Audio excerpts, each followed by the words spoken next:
ஒருவருடைய வருமானம் முதலில் 10% அதிகரித்து பின்பு 10% குறைத்தால் அவருடைய வருமானத்தில் ஏற்படும் மாற்றம் எத்தனை சதவீதம் கேட்பாங்க. இல்லைன்னா இதே கொஸ்டின்ல ஒருவருடைய வருமானம் 10% அதிகரித்து 10% குறைத்தால் அவருடைய வருமானத்தில் ஏற்படுவது லாபமா நஷ்டமானு கேட்பாங்க. இந்த ரெண்டு சமம் ஒரே சம் தான். இந்த சம் டிஎன்பிசி எக்ஸாம் மட்டுமல்ல, அதர் காம்படிட்டிவ் எக்ஸாம்ஸ்லயும் அடிக்கடி கேட்கிறாங்க. அதாவது பெர்சன்டேஜ்ல சேம் பெர்சன்டேஜ் அதிகரிச்சு சேம் பெர்சன்டேஜ் குறைச்சா எப்பவுமே நஷ்டம் தான். ஓகேங்களா? ஸோ இது வருமானத்துக்கு மட்டுமல்ல, ஒரு பொருளுடைய மதிப்பு 10% அதிகரிச்சு அது மதிப்பு குறைஞ்சாலும் சேம் இதே கான்செப்ட் தான். ஸோ இந்த கொஸ்டின் எப்படி சால்வ் பண்ணலாம்.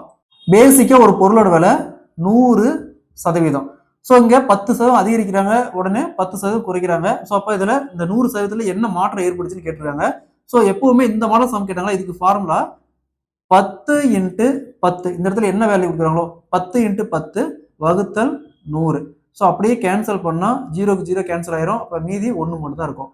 அப்போ 100ல 1% போச்சுன்னா மீதி 99%. ஸோ அசலோட குறைஞ்சிருக்குது. அப்ப எப்பவுமே நஷ்டம் தான். ஸோ எத்தனை பெர்சன்டேஜ் கேட்டாங்கன்னா நம்ம இதை கால்குலேட் பண்ணி இங்க சால்வ் பண்ணி போட்டுக்கலாம்.